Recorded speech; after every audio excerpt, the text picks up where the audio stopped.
Muy buenas tardes para toda nuestra audiencia que cada semana se conecta con nosotros a través de unisabanamedios.com, escenario radio, y a través de de Unisabana Radio y a través de www.escenarioradio.com desde la Universidad Santo Tomás. Agradecemos, por supuesto, a John Jairo Sanabria y a también Eric Molina, quienes posiblemente hacen que este programa se transmita a través allí de la emisora La Santo Tomás.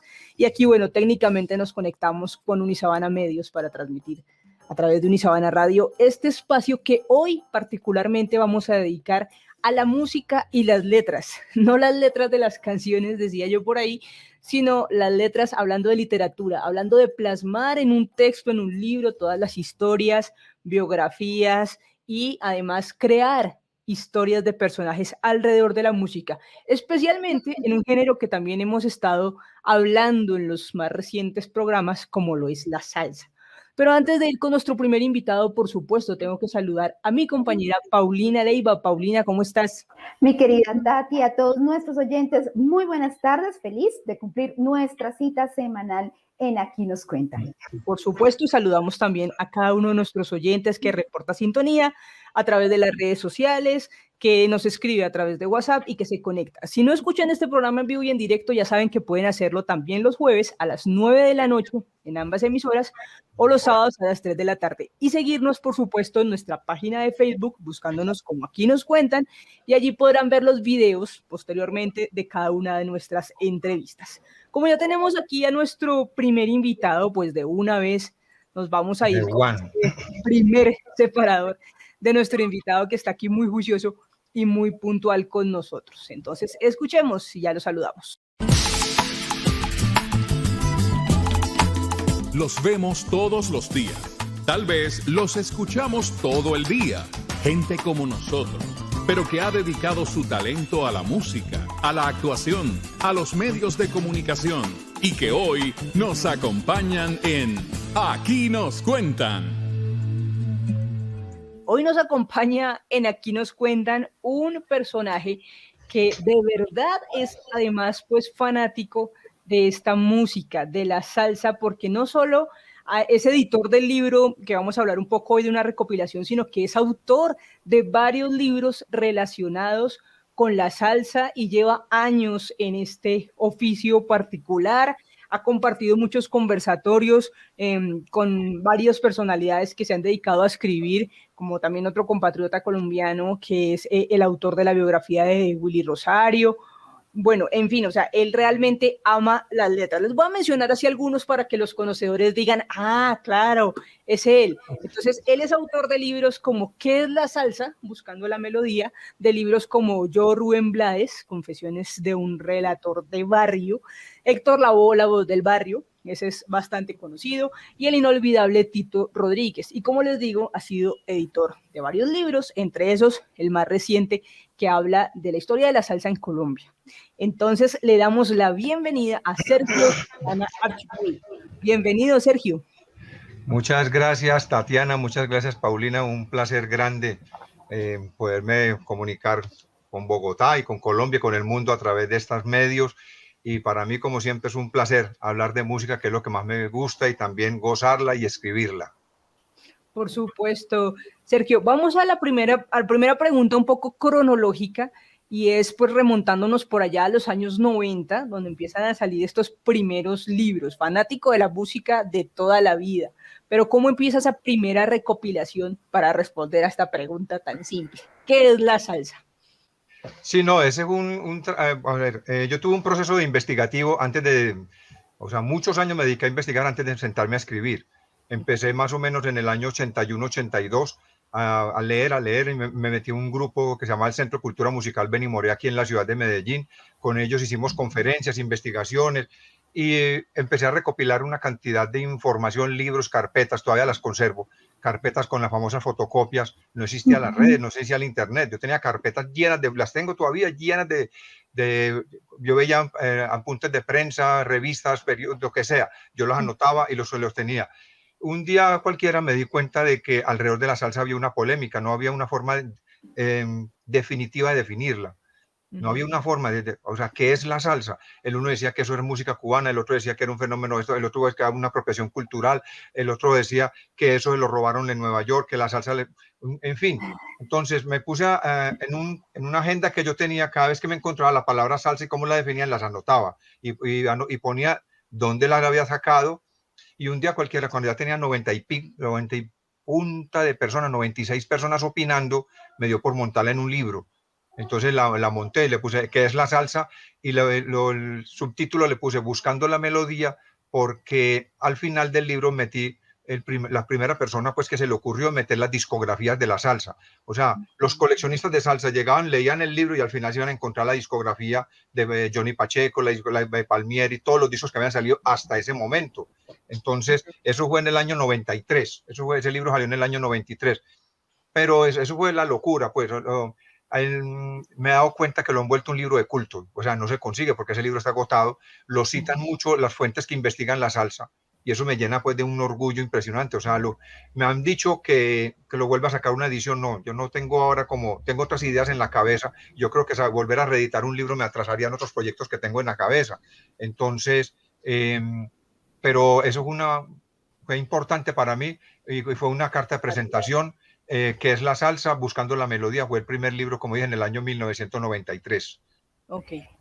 Sergio, justamente creo yo, a partir de esto que nos estás comentando, la oportunidad de interactuar con muchas personas que nos lleven a tratar de encontrar una definición, te llevó, justamente fue a identificar cómo desde diferentes partes del mundo, desde nuestras culturas, desde nuestras raíces, tanta complejidad de lo que somos, lleva a que no haya una sola definición. Pero si tú tienes que decir, Sergio, ¿qué es la salsa? ¿Tú hacia dónde lo orientas? ¿Hacia la música? ¿Hacia la cultura? ¿Hacia qué? Siempre que me hacen esa pregunta, ¿para usted qué es la salsa? Yo le contesto a la persona, ¿desde qué óptica me hace la pregunta? Claro. Me lo haces desde el punto social, tiene que ser un fenómeno social. Desde la antropología tiene que ver con Nueva York. Si es desde el punto de vista del religioso, si es desde el punto de vista político, todo, pero si es un comercial, es un fenómeno comercial neoyorquino totalmente. Pero si me preguntan desde el ritmo, la salsa utiliza básicamente ritmos cubanos. Eso, o sea, es un fenómeno social, político, musical, neoyorquino que utiliza básicamente ritmos cubanos. Y además, yo no estoy diciendo que solamente son ritmos cubanos. Puedo asegurar que un 85-90% de las grabaciones que aparecen en un disco de salsa se basan en ritmos cubanos como la guaracha, el mambo, el cha-cha-cha, el guaguancó, la rumba, el bolero. Y de vez en cuando uno encuentra una bomba y una plena que son de Puerto Rico. También en algunos discos de salsa uno encuentra por ahí coladitos unas cumbias. Uno encuentra vallenatos llevados a la salsa. Eso también hace parte de otro libro que yo publiqué que se llama, este otro libro, Mi salsa tiene sandunga. Oh. Entonces, y otros ingredientes. Pero qué es lo que, por ejemplo, si uno mira los títulos de los capítulos, ya uno se da cuenta las influencias que tiene la salsa. Un capítulo se llama El tango en la salsa, samba y bossa nova en la salsa, la nueva canción en la salsa, la balada en la salsa, el merengue en la salsa, el rock en la salsa, la cumbia en la salsa y el vallenato en la salsa. O sea, siempre hemos dicho que la salsa son ritmos cubanos, pero este libro yo muestro de que también hay otros ritmos que están presentes, así sean un 1%, pero están presentes. Claro. Entonces, o sea, los salseros, muchos de los músicos salseros, yo les preguntaba, venga, ¿y usted por qué grabó tangos? ¿O por qué versionó tangos llevados a la salsa? Digo, porque es que mi papá oía tangos. Mi antecedente musical era el tango. Yo oía tangos en mi casa. Entonces, algún día, cuando yo me volví salsero, yo quise volver los tangos de mi casa, los quise volver salsa. Entonces, definir, ponerse uno en plan de definir totalmente la salsa es un problema muy complejo. Entonces, yo veo, y lo que decía Paulina es cierto, desde la óptica del antropólogo, una definición social, que es la voz del barrio, que es la voz de la esquina, que es la voz de la calle, que es la voz del latino trasterrado en Nueva York, que es una cantidad de definiciones. En cambio, el músico cubano, el músico que hace salsa dice, para mí eso es música. ¿Para usted qué es la salsa? La música que yo hago, la música que me pagan por hacerla. Yo voy a un estudio. Yo no pienso si detrás de esa salsa hay vainas sociales o políticas culturales. Yo no pienso nada de eso. Ellos no piensan en eso, ellos están produciendo una música de la cual detrás hay un productor, un empresario, hay una casa disquera. Entonces, sí ves que se vuelve una cosa muy compleja de definir. Claro. A mí me gusta de lo que nos está contando Sergio porque vienen dos palabras a mi mente, que son convergencia y motivación. La convergencia porque básicamente eso encierra el término, salsa del revuelto de muchas cosas ahí juntas, y la motivación porque viene siempre de unas raíces de algo, o sea, esa influencia tanto de otros géneros como que a mí me gusta porque a mi papá le gustaba, porque a mi abuelo le gustaba, porque hace parte de la historia de mi familia, es como que este género, si lo podemos definir como uno solo, pero en particular agrupa muchas historias que van acompañadas de esta música, que claro, todos los ritmos musicales pueden tener obviamente unos orígenes y unas historias que la acompañan, pero digamos que la salsa está presente en muchos aspectos de la vida de alguien en algún lugar Claro. del mundo y está influenciando algo.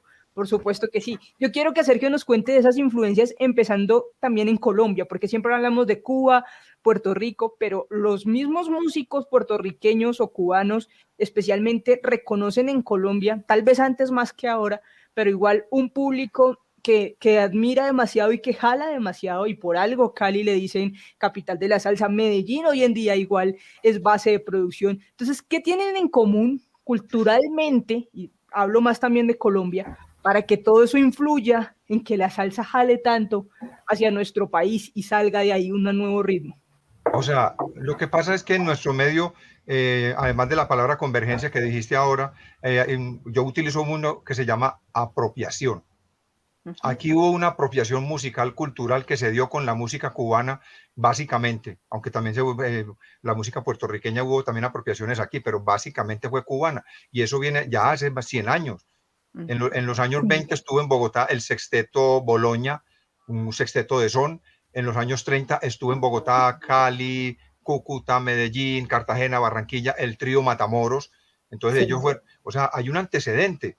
Pero todo eso, como te digo, en un momento dado, a partir de la década de los 60, empezaron a llamarlo salsa. Claro, los ritmos eran básicos, pero la socialidad alrededor de eso era diferente. No es lo mismo yo estar cantando en una calle en Nueva York que están cantando en una calle en La Habana.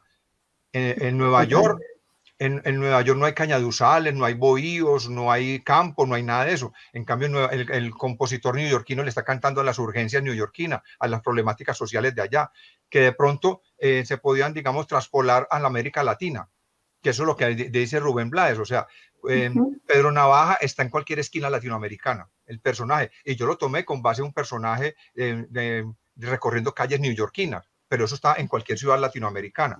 Entonces, Colombia empieza a apropiarse de eso.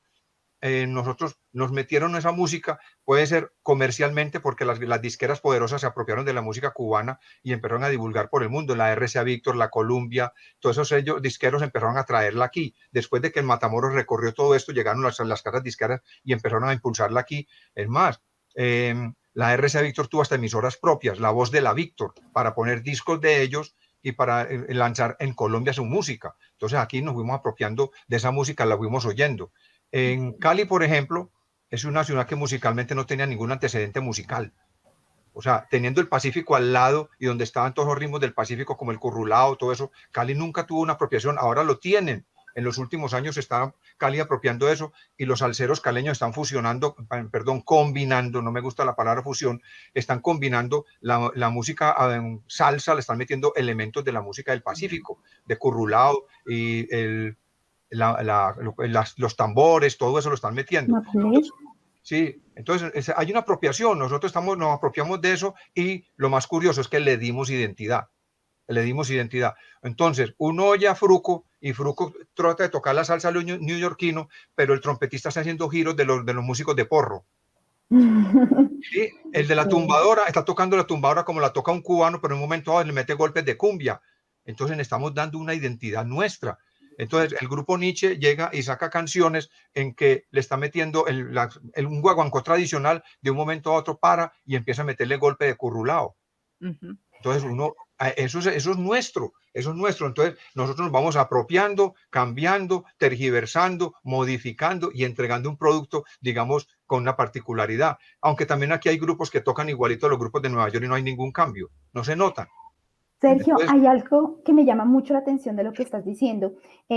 Personalmente soy una persona que sigue mucho a Diana Uribe y dentro de sus podcasts más recientes, en el recorrido que está haciendo por América Latina desde la identidad, justamente una de las líneas temáticas es la música y la salsa constituye un eje en lo que tiene que ver entre la unión de algunos países centroamericanos, la gran influencia, por supuesto, con Colombia, pero ese impacto que se tiene para llegar a Perú desde no te gusta la palabra fusión, pero digamos si la combinación o lo que somos como raza, venezolanos y colombianos. Me llamaba mucho la atención que ella nombraba dentro de esta parte histórica, como por ejemplo la salsa puntualmente llegaba a ser en su momento más importante para Medellín y Barranquilla que para la propia Cali, pero fue a través de una fiesta tan identitaria como es la feria, que de pronto se llega a escuchar afuera y Cali obtiene como un nombre afuera de Colombia y como que desde ese reconocimiento internacional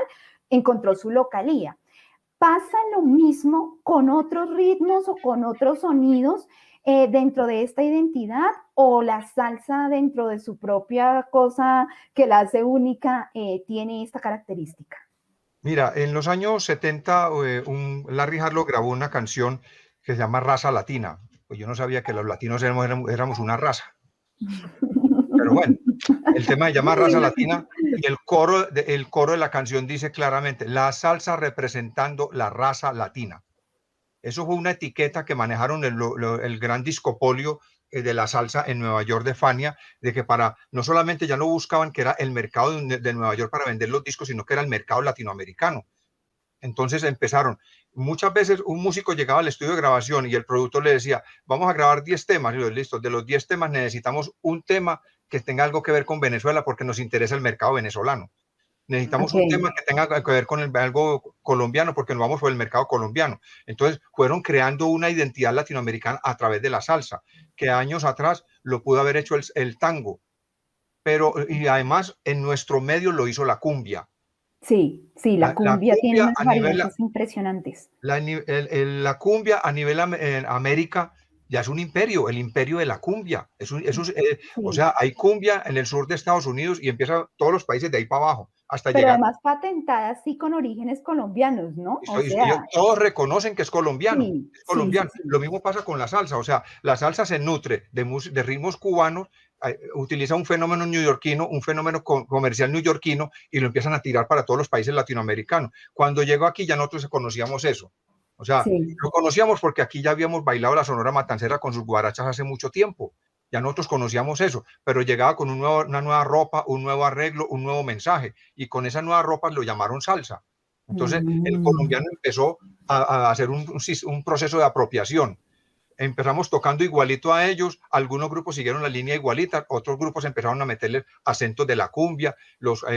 Por ejemplo, Peregoyo y su combo Bacana en el año 69 hizo grabaciones de salsa metiéndole instrumentos del Pacífico. Eso no es nuevo lo que están haciendo ahora los muchachos. O sea, el grupo también hacía eso. En Roberto Labarrera, Michi Sarmiento también lo estaba haciendo en Cartagena, Roberto Labarrera en Barranquilla, en Cartagena. O sea, eso se venía haciendo a nivel nacional. Y había otras ciudades que, por ejemplo, el caso de Bogotá era receptivo. En Bogotá empezó absolutamente receptivo. Cuando una de las conclusiones que me han preguntado en el libro que estoy publicando sobre la salsa en Colombia, ¿cuál es una de las conclusiones que yo saco del libro? Después de que 11 ciudades colombianas hacen una exposición de cada ciudad, no es una historia, es como contar qué ha pasado con la salsa en cada una de esas ciudades. Entonces uno llega a la conclusión de que en la mayoría de las ciudades colombianas la salsa entró por las zonas de tolerancia. En Cali por el barrio Obrero, en Medellín por el barrio Guayaquil, en Bucaramanga por la zona de tolerancia, en Popayán por la zona de tolerancia, en Cartagena. Pero sí es como una necesidad de identidad, ¿no? O sea, entró por barrios populares, menos en Bogotá, porque en Bogotá la salsa entró, digamos, con los intelectuales o con los estudiantes universitarios alrededor de Chapinero y todos esos barrios que no son populares. O sea, ¿sí me entiendes? O sea, hay bares como La Jirafa Roja, Mozambique, todos esos bares que empezaron en Bogotá trayendo la salsa, esos no fueron a nivel de barrios populares. Ya después, cuando se hizo popular en Bogotá, ya se ingresó a los barrios populares. Entonces, digamos, todo lo que llaman Kennedy o el sur de Bogotá se apropió de la salsa de una forma impresionante. Se apropiaba por eso, porque uno, yo no recuerdo qué político, una vez le preguntaron a un político colombiano, usted de Manizales, ¿cuál es la música que usted oye?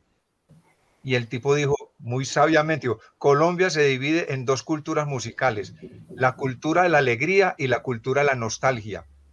La alegría son los costeños, son los bayunos, eso es toda una cultura. Yo soy de la cultura de la nostalgia, a mí me gustan los pasillos, los bambucos y los boleros y los tangos. Ahí está, dividido. Entonces, ¿a dónde iba a llegar la salsa? La salsa tenía que llegar a la cultura de la alegría. De la alegría, claro. Y entonces claro. Bogotá es una ciudad multicultural a donde tenía que llegar la salsa a Bogotá, a los sectores alegres de Bogotá. Y el bogotano se fue apropiando de eso, lo fue asumiendo. Y ahora empezaron en los 70 ya hubo orquestas, Washington y sus latinos, Pantera, varios músicos allá tuvieron orquestas de salsa en Bogotá en los años 70. Y en el 2000 para acá arranca el fenómeno de la 33, la conmoción, todos estos grupos que le dieron una identidad diferente a la salsa, aunque muchos de esos grupos tocan en el estilo, digamos, neoyorquino y no hay unos cambios, pero uno nota de que Bogotá está haciendo una propuesta.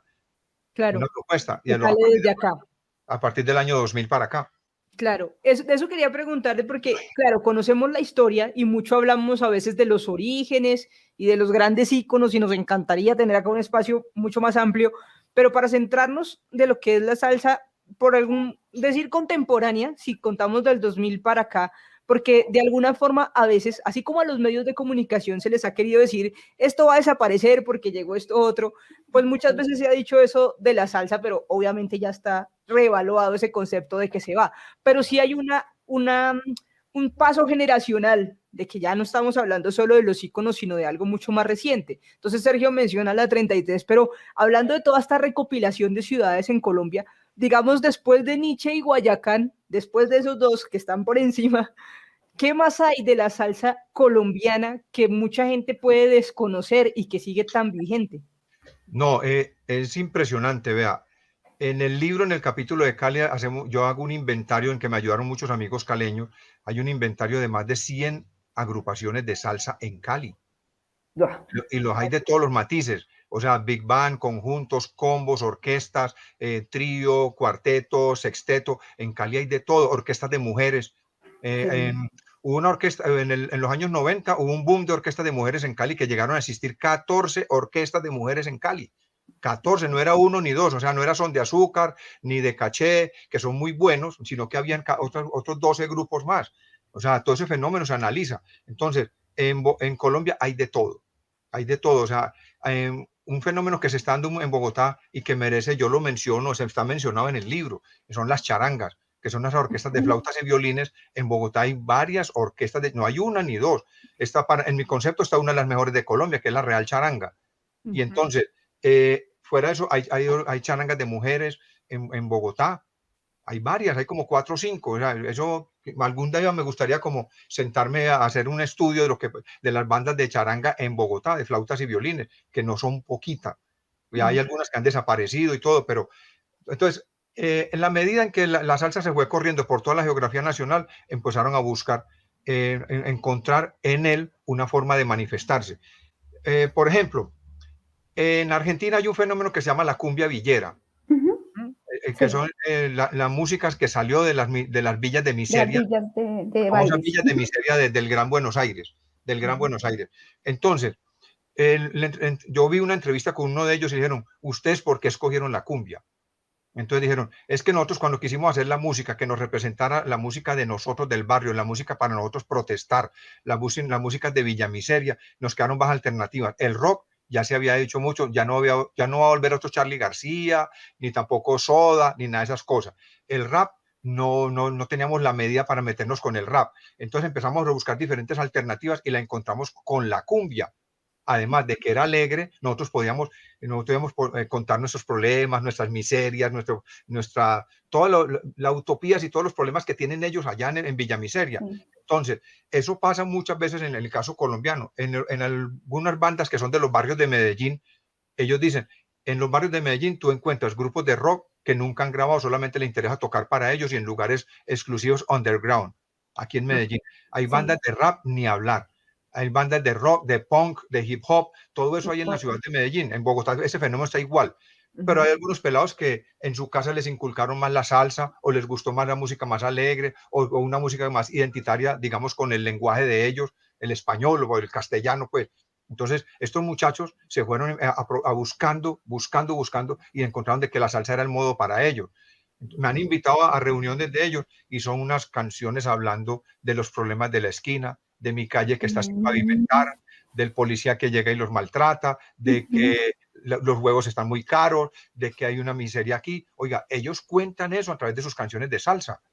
Hay un tema muy interesante y es que, al menos en el imaginario colectivo, no asociamos la salsa como música protesta, digámoslo así, como música, como sí puede ser la cumbia villera, como sí puede ser contenidos de funk, contenidos de hip hop, que uno inmediatamente las asocia primero a grupos característicos sociales y que tienen un mensaje. La salsa, uno tiende a asociarla a nivel social, es más hacia los coleccionistas, más hacia esa cultura, si es por grupos de los que defienden la salsa desde la parte como patrimonio, si se quiere, y además las manifestaciones desde el baile. Y para allá es mi pregunta.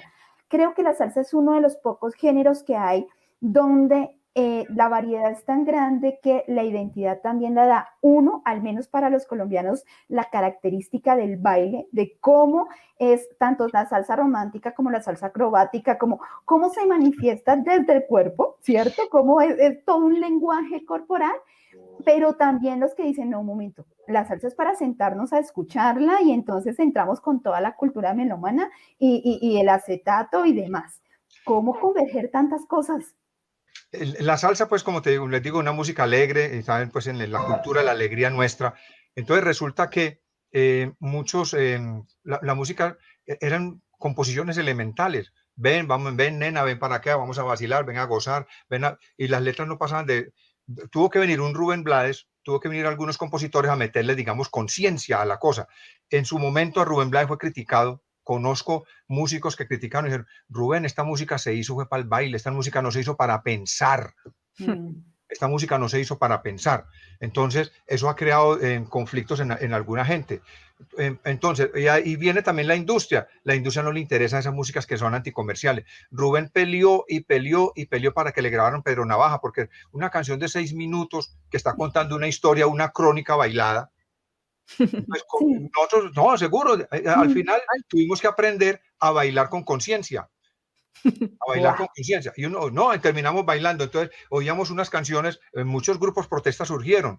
Entonces, el sistema, el ambiente, las casas disqueras no lo proyectaban, pero los coleccionistas que mencionaban esto guardaban eso. Y eso es música que quedó relegada a los especiales de radio. Y quedó sí, eso quedó relegado a los especiales de radio. Y uno ve contradicciones, o sea, hay canciones de salsa que critican el machismo y el mismo machista lo está bailando. Es verdad. ¿Sí? Es verdad. O sea, me tocó ver, así con el respeto a usted, me tocó una vez en un concierto ver que estaba cantando Ismael Miranda una canción que se llama Caretas, que es una crítica a la droga. Eso, la droga te vira al revés, la droga te destruye, la droga. Ismael Miranda, esa canción es composición de Roberto Carlos y él lo volvió salsa y es criticando al consumo de la droga, que piense que no utilice la droga. Y me tocó ver un tipo drogándose y cantando la canción. Ah, por Dios. No, y Héctor Lavoe, por ejemplo, también es un claro ejemplo de eso, ¿no? Entonces, la salsa todo eso lo permite, pero afortunadamente hay compositores como Rubén y hay muy poquitos que le han seguido la línea de que nos pone a pensar. Entonces, en mucha parte ha quedado relegada a programas de radio, digamos, exclusivamente. O sea, lo que era el boom de la salsa, que fue los 70 y algo de los 80, ya eso se perdió, entonces quedó relegado a la salsa romántica, que eso sí lo promovieron las disqueras. No, eso, o sea, mientras un músico en Nueva York cobra 5, 10 mil, 15 mil dólares por una presentación, Marc Anthony cantando salsa romántica cobra $1 millón la presentación. Sí ves a dónde dar cosas, o sea, ya ellos están más dedicados a eso, están más dedicados a promover una música. Además, una vez me preguntaron, ¿cuál es la explicación que tú le das al éxito de la salsa romántica? todo tiene que ver con base en una encuesta que, pues, o sea, no fue determinante la encuesta, sino que yo pienso que la encuesta me dio las bases para yo pensar otra cosa. Hicieron una encuesta a nivel latinoamericano de cuál era el género más escuchado en Latinoamérica y que le gustaba al público latinoamericano. Eso fue como en el año 83, 84. Y la encuesta dio el siguiente resultado. La música que más gusta a Latinoamérica es la balada. Y después de la balada, la salsa. En Latinoamérica es así. Entonces, un tipo que le diera por combinar baladas con salsa, claro, ahí está la ecuación perfecta. la pegaba, claro. La pegaba. Claro. Entonces, o sea, siempre detrás de todo esto está la industria, y la industria es la que está marcando las pautas.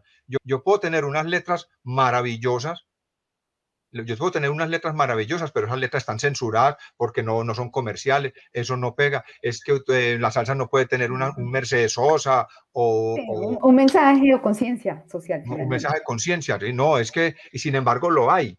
Sí, lo hay. Sí. Algunos grupos salseros meten algunos temas, digamos, políticos, sociales, uno escondido en el álbum, que tiene uno que buscarlo con lupa y lo encuentra después de oír el álbum 3 veces. Y, uy, esta canción está marcando una problemática social que ocurrió en Puerto Rico. ¿Sí? Entonces, por ejemplo, yo me levanto por la mañana, me desayuno y no hago más nada.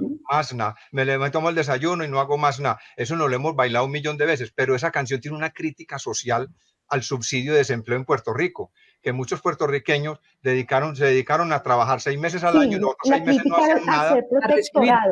Yo trabajo 6 meses y me echo en mi casa, trabajo 6 meses, me echo en mi casa y espero el subsidio de desempleo, lo espero. Entonces la canción criticaba eso.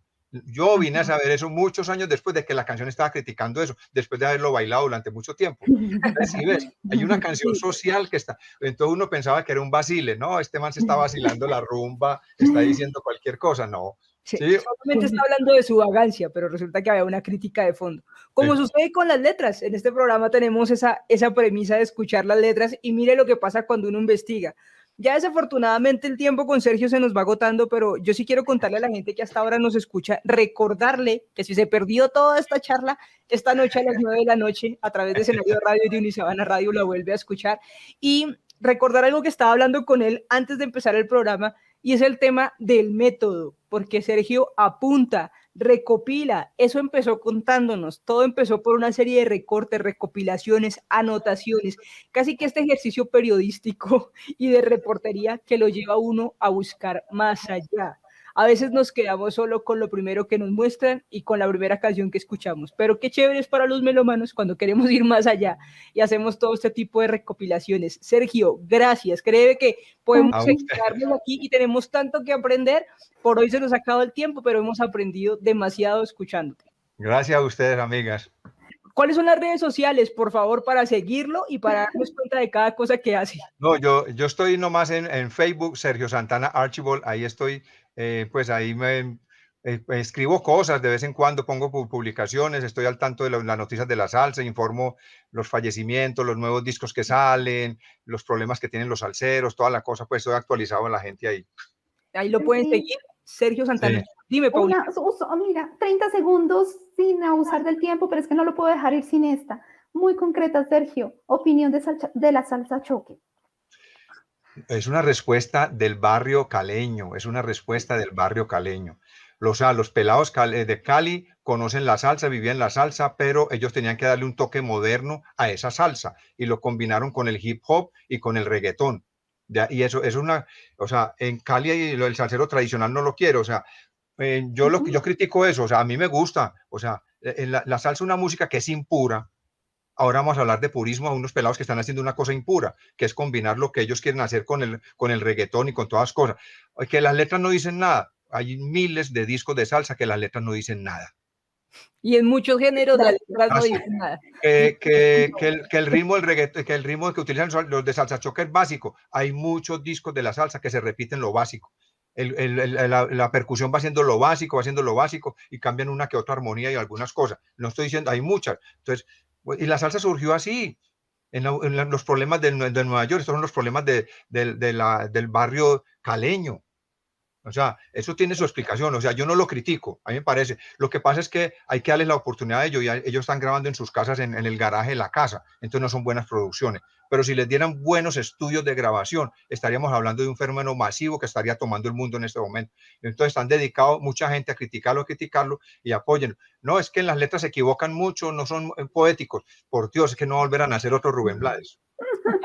No va a volver a nacer otro Rubén Blades. Eso es verdad. Claro que sí. De verdad, Sergio, que esta charla queda abierta para la próxima. Tenemos mucho que hablar, pero agradecemos este tiempo que has compartido con nosotros y en el que hemos aprendido. Y les recomendamos, por supuesto, que tienen que ir a mirar la más reciente publicación, este libro de la salsa en Colombia, que son como 600 páginas de una historia que se recopila de las capitales del país y de más de 11 ciudades. Sergio, gracias. Hasta pronto. Muchas gracias a ustedes. Hasta luego. Chao. Que estés muy bien.